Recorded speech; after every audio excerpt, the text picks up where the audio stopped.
지금은 고등학교 2학년이 된 저희 큰 조카가 돈에 대해서 전혀 알지 못하던 시절에 제가 조카에게 장난을 하나 쳤어요. 어떤 장난을 쳤냐 하면 10,000원짜리 하나 놓고 5,000원짜리 하나 놓고요.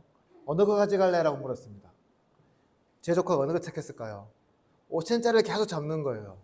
그래서 제 동생이 야야 아니야 빨리 10,000원짜리 잡아야 해도 끝내 5,000원짜리를 고집하는 겁니다.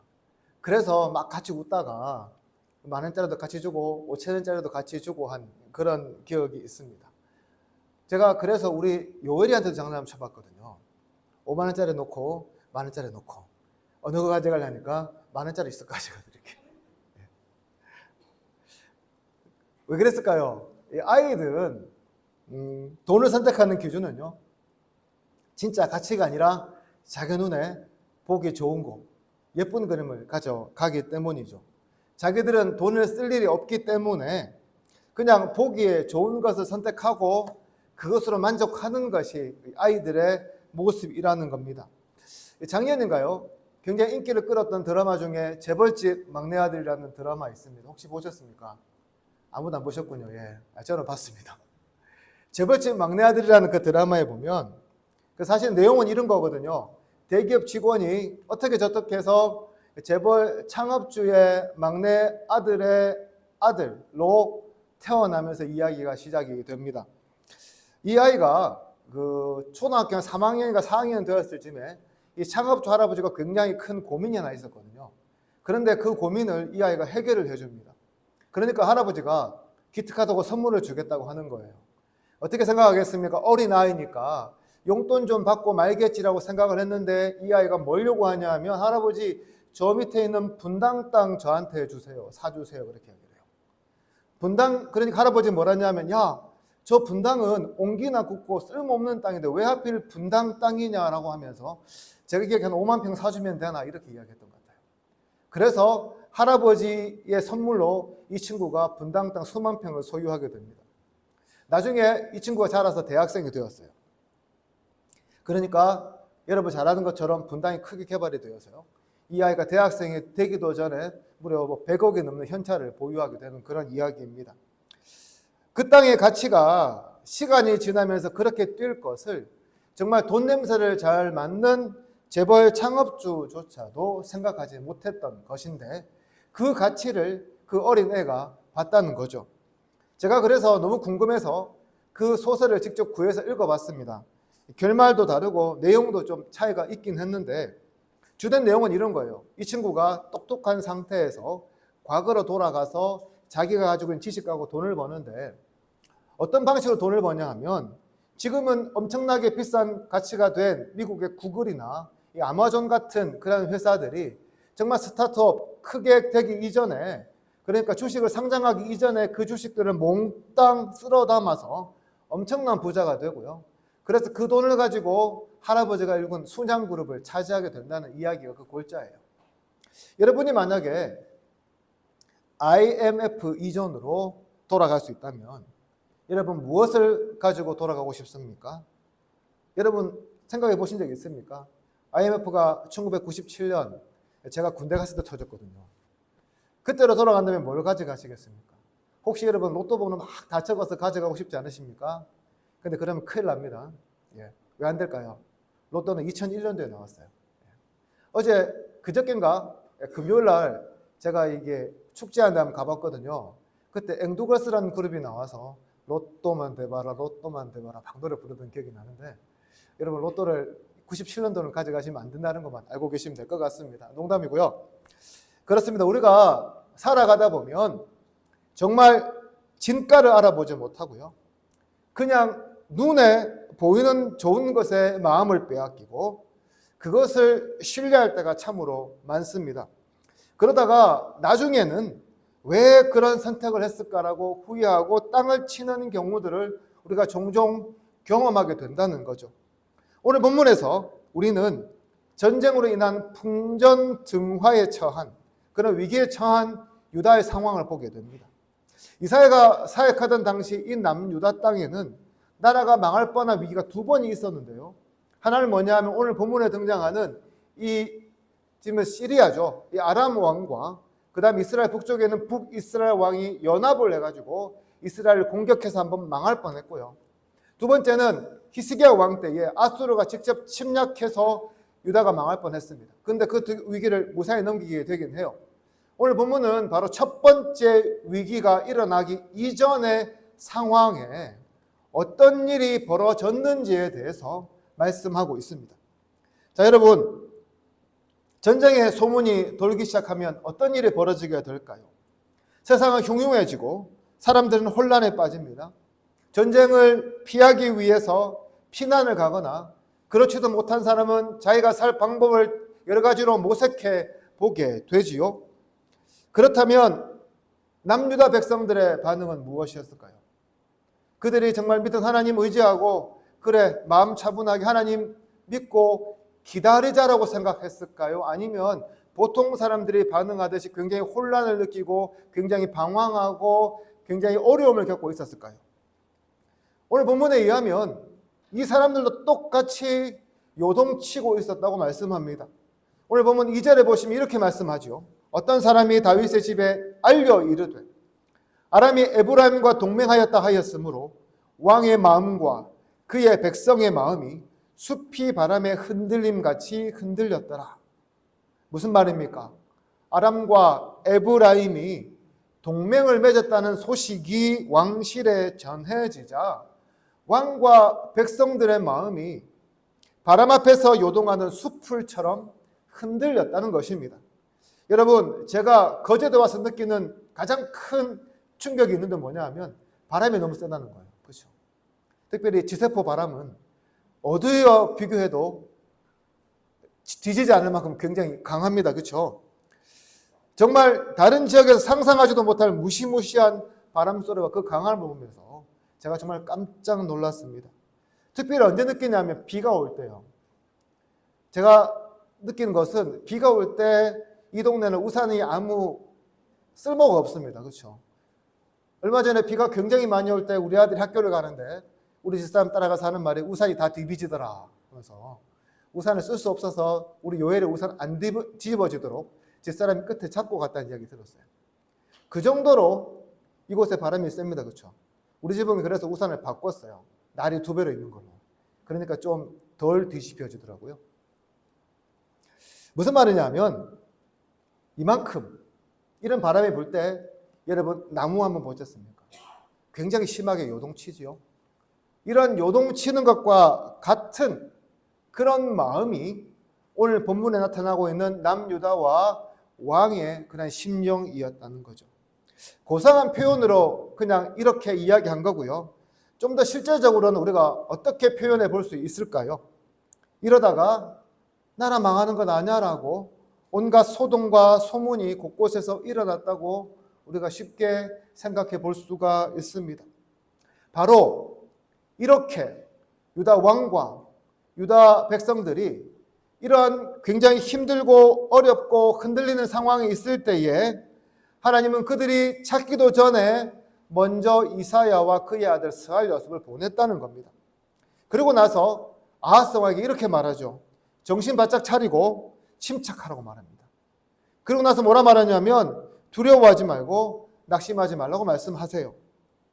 왜냐하면 하나님 앞에서 이 아람 왕 르신, 이스라엘 왕 베가가 유다 백성들 눈에는 굉장히 크고 굉장히 강한 군사처럼 보이지만 하나님 앞에서는 그것이 큰 불이 아닌 단지 부직갱이에 불과하였기 때문입니다.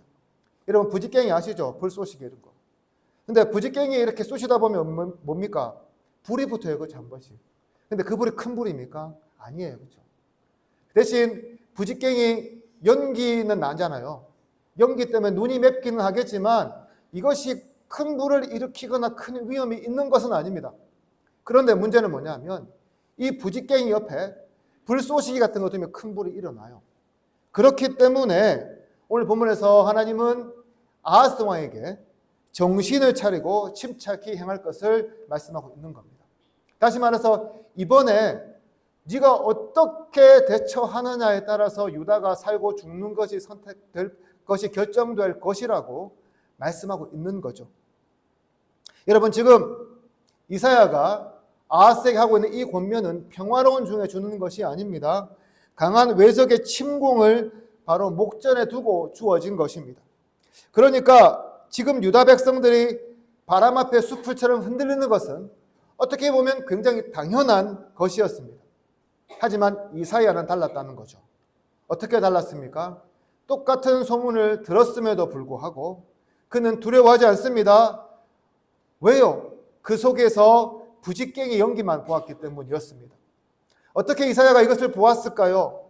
그는 여호와 하나님을 신뢰하였기 때문입니다.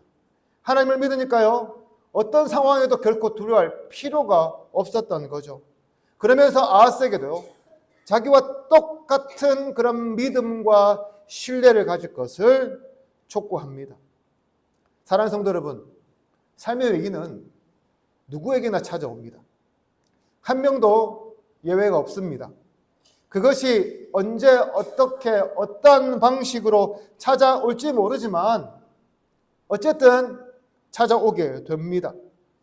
그러나 우리가 기억해야 할 것은 우리가 그것을 어떻게 바라보느냐에 따라서 그 위기는 큰 연못에 던진 작은 돌처럼 거의 아무런 영향을 주지 않고 지나갈 수도 있고, 때로는 거친 파도와 같이 걷잡을 수 없는 강력한 공포로 우리에게 다가오기도 한다는 겁니다. 그렇다면 무엇이 큰 차이를 만듭니까? 오늘 본문은요, 하나님을 의지하고 그렇지 않느냐가 바로 이러한 차이를 가른다고 말씀합니다. 하나님께서 우리와 함께 하시고 우리를 도우시면 나라의 존망이 걸린 이 절대적인 위기도 한낱 부직갱이 연기처럼 되겠지만, 우리가 하나님 아닌 다른 것을 찾고 그것을 의지하고 그것을 바라보게 되면 우리가 생각하는 무섭고 두려운 결과가 찾아올 수밖에 없다는 것이죠. 우리가 이런 예를 어디에서 찾아볼 수 있을까요? 여러분, 역대하 20장에 보면 여호사밧 왕 때 일어난 한 가지 사건을 소개합니다. 여호사밧이 왕위에 있을 때에 지금 유다가 처하고 있는 것처럼 그때도 모압과 암몬과 마온 사람들이 연합군을 꾸려서 유다를 쳐들어오게 되었습니다. 똑같이 그 소식이 왕실에 들려졌고요. 똑같이 아하스도 그 소식, 아하스처럼 여호사밧도 굉장히 두려워하고 무서워합니다. 그런데 그때 여호사밧이 한 일이 무엇이었을까요? 그는 온 백성에게 금식을 선포하였고 하나님께 도우심을 구하였습니다. 그리고 성전으로 가서요, 예루살렘 뜰에 모인 백성들 앞에서 대표 기도를 했는데요, 그 기도에 대한 응답으로 하나님은 레위 사람 야하실엘이라는 사람을 통해서 이렇게 말씀하세요. 두려워하지 말고 놀라지 말고 내가 그냥 구원하는 것만 봐라. 내가 너희와 함께 하겠다고 약속하십니다. 기도를 마쳤어요. 그들 주변의 상황은 아무것도 바뀌지 않았습니다. 유다 백성들은 오직 야하시엘의 입을 통해서 오직 여호와께서 그들과 함께 하신다는 그 말씀만 들었을 뿐이었습니다. 하지만 이 말을 들은 백성들의 반응은 무엇이었을까요? 바로 여호와 하나님을 찬양하는 것이었습니다. 여러분, 찬송이 왜 나옵니까? 하나님께서 자기들을 구해 주실 것을요, 확신하기 때문에 찬송하는 거예요. 여러분, 두려우면 결코 찬송이 입에 나오지 않습니다. 뭐가 나옵니까? 눈물만 나와요. 하지만 하나님께서 내가 너희와 함께 하겠다는 그 말씀 한마디에 백성들은 그 하나님을 전적으로 신뢰하고 하나님을 찬양할 수 있었던 것입니다. 여호사밧도 마찬가지였어요. 다음날 싸우러 출정하는 백성들을 향해 여호와 하나님을 신뢰할 것을 촉구합니다. 그리고 나서 왕과 백성들이 하나가 되어서 하나님을 신뢰하게 되니까요, 이 사람들은 무슨 생각하냐면, 야, 군사 앞에 볼 필요 없다. 찬양대를 앞에 세우자. 그래서 찬양대가 나가서 앞에서 찬양합니다. 어떻게 되었을까요? 유다가요, 엄청나게 큰 승리를 거두었습니다. 그렇습니다. 이런 국가적인 위기 앞에서 아하스에게 요구되는 최우선의 과제는 여호와 하나님만이 진짜임을 믿고 신뢰하는 것이었습니다. 모든 면에서 지금 아하스의 상황은 여호사밧 때와 너무나 흡사합니다. 똑같이 연합군의 공격을 받고 있습니다. 그 소식을 전령들을 통해 들었습니다. 왕과 백성들이 모두 두려워하고 있습니다. 그러니까 지금 하나님은 이사야를 통해 이제 아하스도 여호사밧의 선례를 따라서 행하면, 그래서 임마누엘 하나님을 신뢰하면 하나님은 이번에도 승리를 주실 것이라고 지금 말씀하고 계신 거예요. 그렇다면 아하스의 반응이 무엇이었을까요? 예, 하나님 그렇게 말씀하시니까 제가 따르겠습니다, 순종하겠습니다 였을까요? 아니요. 오늘 본문에 의하면 아하스는 그 말 듣지 않아요. 그 하나님 찾지 않습니다. 하나님 믿지 않습니다. 오로지 그가 바라보는 것은 단 하나, 눈에 보이는 강대국 아수르 제국이었습니다. 하나님은 이번 전쟁으로부터 남유다를 보호하실 것이고 그렇게 할 거라고 여러 번 약속하셨지만 그는 하나님의 도우심과 보호하심 믿지 않습니다. 왜 그랬을까요? 그의 머릿속에는 이미 자신만의 방법이 자리 잡고 있었기 때문입니다.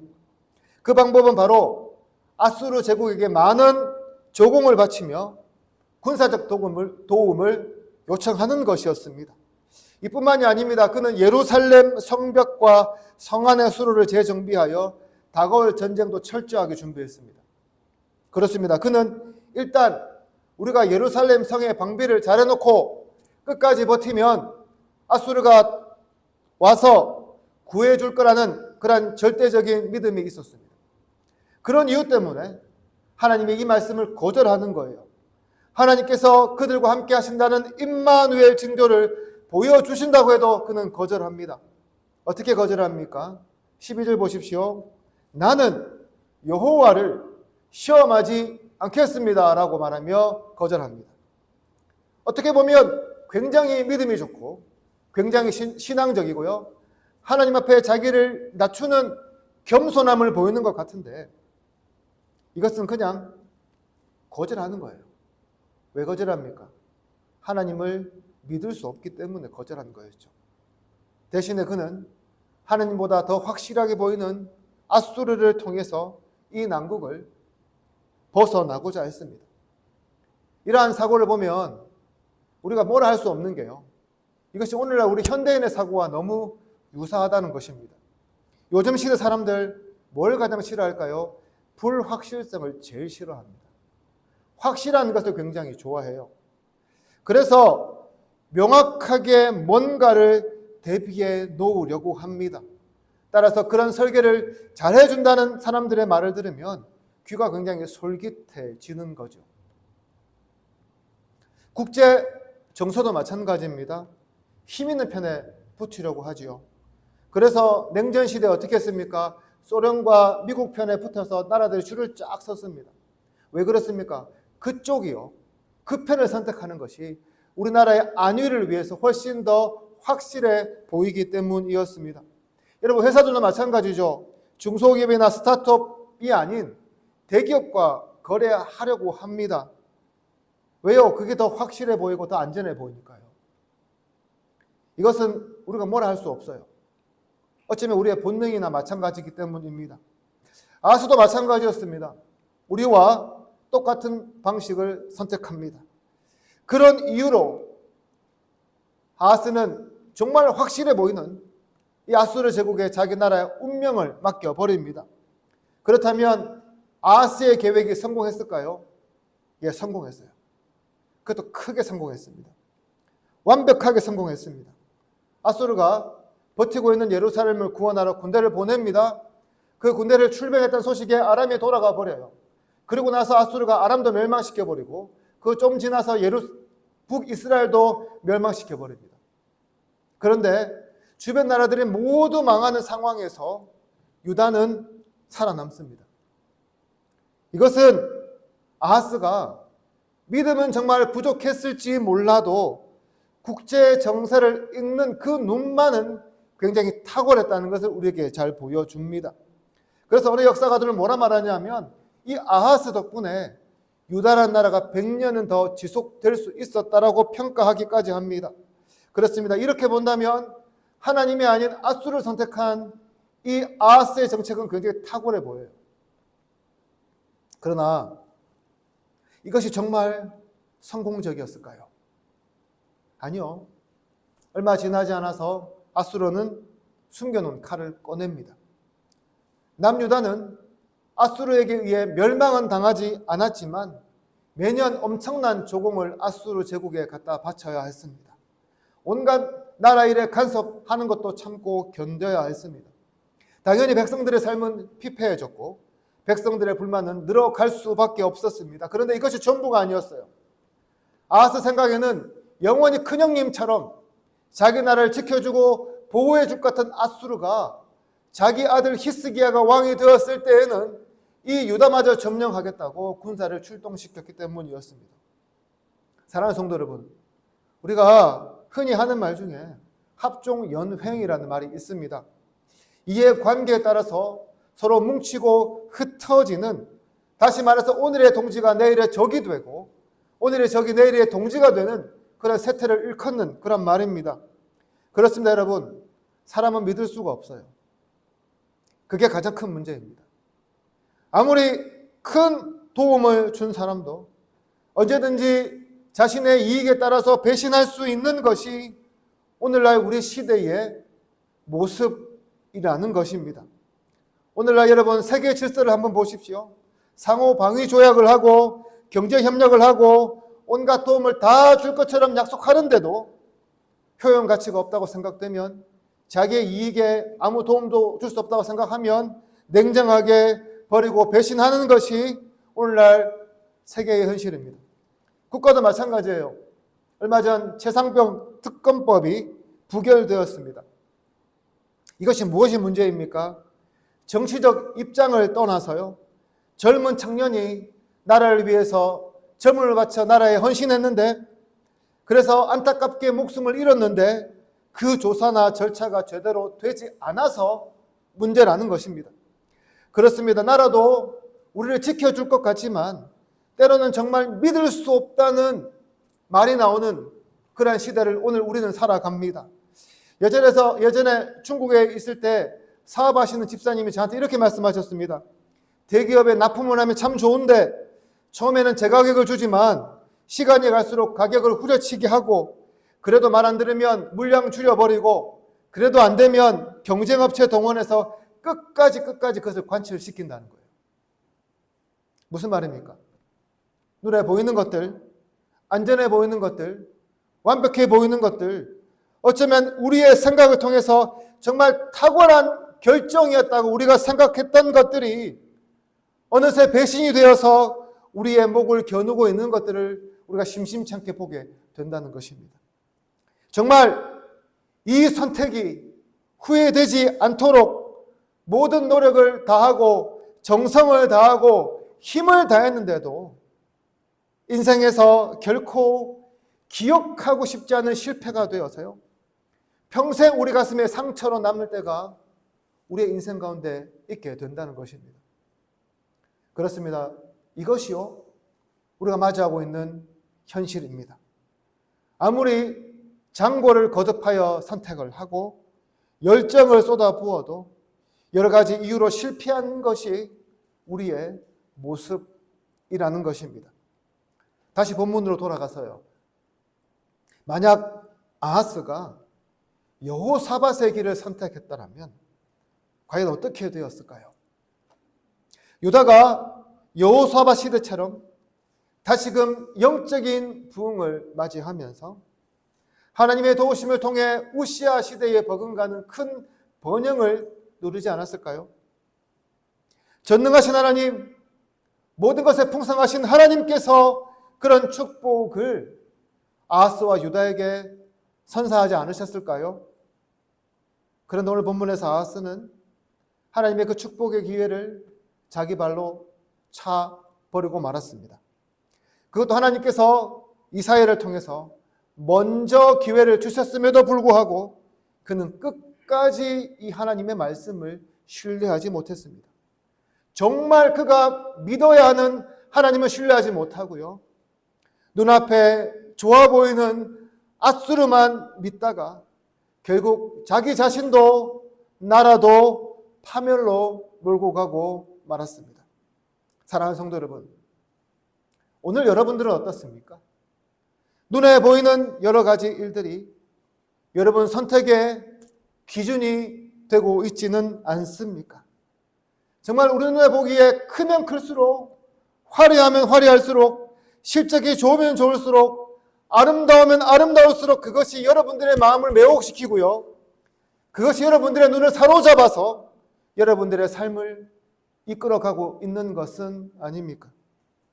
그러나 우리가 기억해야 할 것은, 우리의 유일한 소망은, 우리가 유일하게 믿어야 할 것, 가장 확실한 분은 하나님 밖에 없다는 것입니다.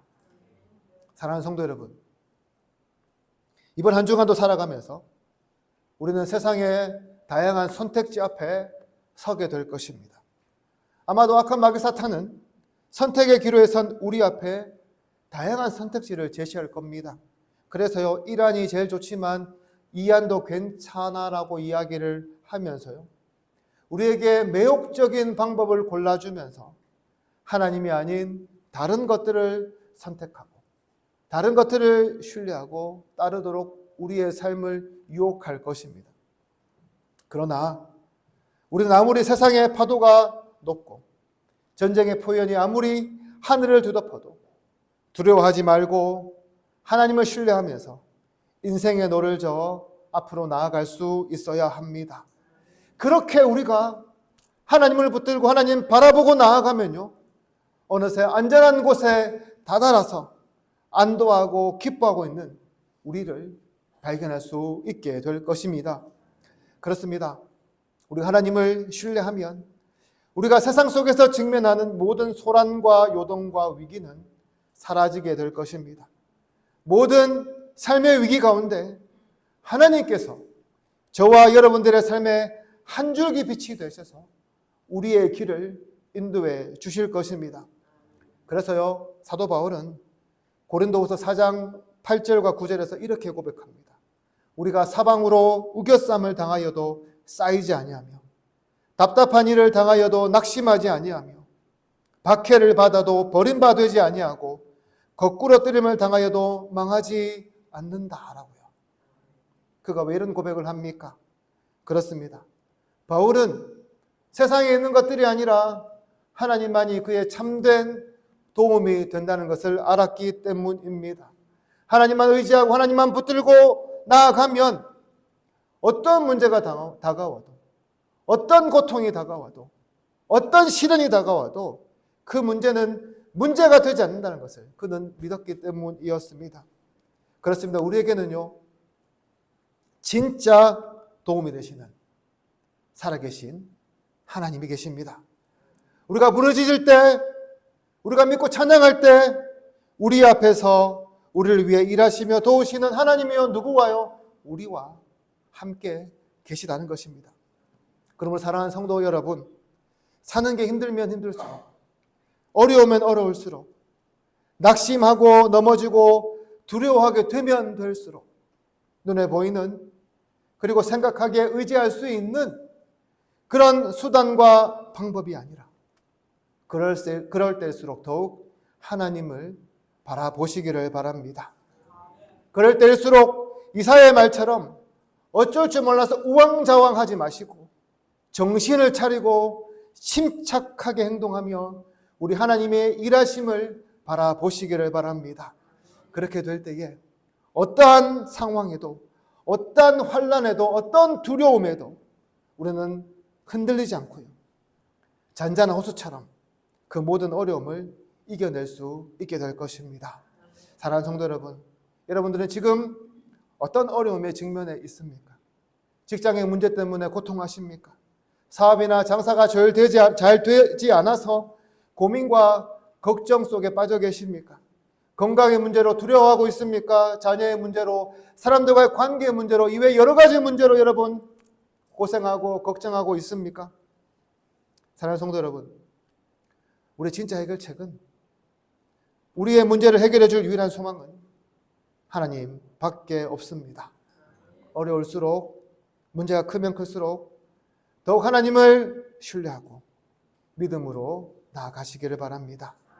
우리를 도우시는 하나님의 그 도움의 손길이 저와 여러분 가운데 임하여 주셔서 모든 문제와 모든 어려움 가운데 건져 주실 줄로 믿습니다.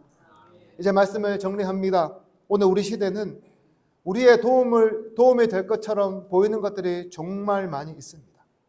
그래서 많은 사람들이 이제 더 이상 하나님의 도움이 필요 없다면서 그것들을 향해 달려가 그것들을 도움으로 삼고 있습니다. 수호천사로 삼습니다. 그러나 오늘 본문에서 하나님은 우리의 눈에 보이는 강한 것, 눈에 보이는 확실한 것, 눈에 좋아 보이는 것, 마음에 쏙 드는 것들은 모두 가짜이고요. 진짜 도움은 하나님밖에 없다고 말씀하십니다. 어떻습니까? 이래도 자꾸만 가짜를 쫓아 그것들을 도움으로 삼으시겠습니까? 아니면 진짜인 하나님을 바라보며 하나님과 함께 그 어려움을 헤쳐가시겠습니까?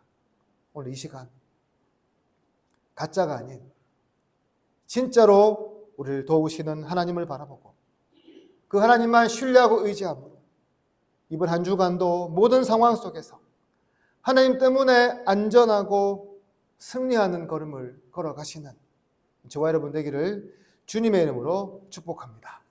기도드리겠습니다. 하나님